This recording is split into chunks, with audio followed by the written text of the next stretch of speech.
This is a weird f***ing watch. Weird doesn't mean bad, in fact weird can be very good.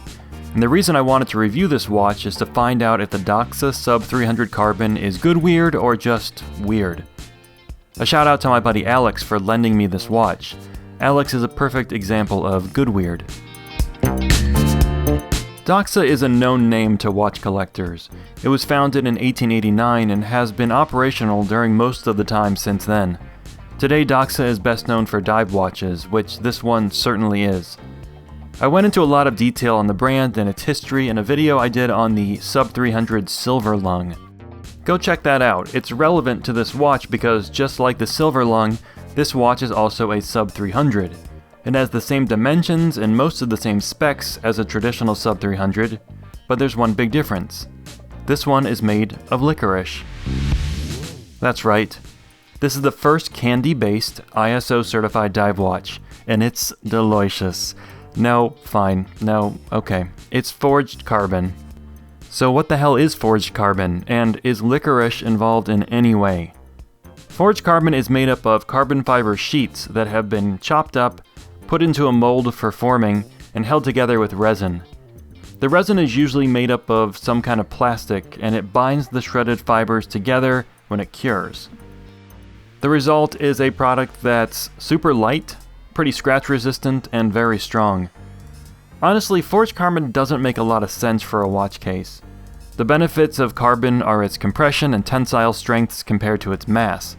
And if you're in a situation where you need your watch to withstand hundreds of kilos of pressure, it's your wrist you should be worried about, not the watch case.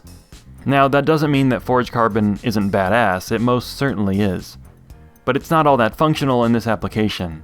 And you can believe me, I once read a Wikipedia article. The thing I don't know yet about forged carbon is what kind of wear it'll show after years of use. Because it's held together with plastic, it's possible that some of the edges might lose their crispness, and the watch could pick up some dents and divots. Time will tell. And not all forged carbon is equal. The resin used, the type of carbon fiber used, the ratio, it can vary. So there are still a lot of unknowns when it comes to which carbon watches are best. You might think that a more expensive watch would use better forged carbon, but we just don't have the data yet. I'd like to see this rotating bezel after a few years of daily use. Will it dent, scratch, wear down? It certainly won't crack. The primary benefit to using forged carbon for a watch case is the weight. The steel version of the Sub 300 is 75 grams just for the head of the watch. The head of this Sub 300 is 46 grams. And the total weight with the rubber strap and the steel clasp is 96 grams. That's right. The watch head is lighter than the strap. So how does this wear? The short answer is light. For me, that's good, but I know some people want to feel the weight of every dollar they spent on a watch. Whatever floats your boat, or in that case, whatever sinks it.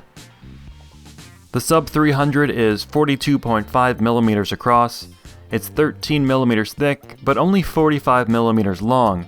That means that it's shorter than every 40 millimeter Rolex, despite being wider than them. I've always liked this cushion case for how stable it feels on the wrist. With the reduced weight, that wide base isn't needed for stability, but it still feels good. The case back is made of titanium, and so is the inner case. The watch movement actually sits inside of a titanium subcase rather than directly inside the carbon. The Sub 300 Carbon comes with a rubber strap and deployant clasp. You can get either a black strap or a strap to match the dial color.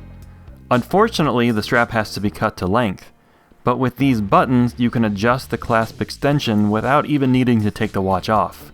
Nice!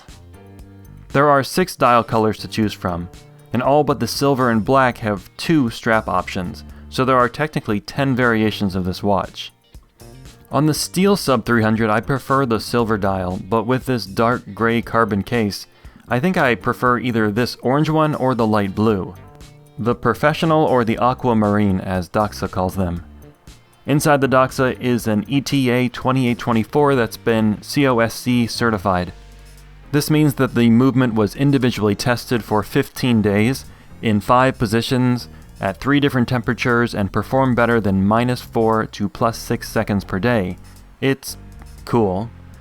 I know accuracy is a big deal to many people, but I ain't one of them.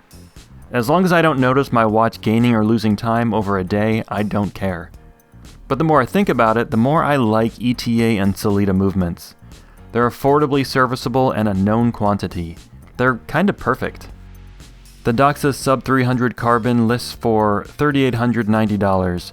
You can buy them online, but this one was purchased at the only authorized dealer in the US, Watches of Switzerland in Soho, New York.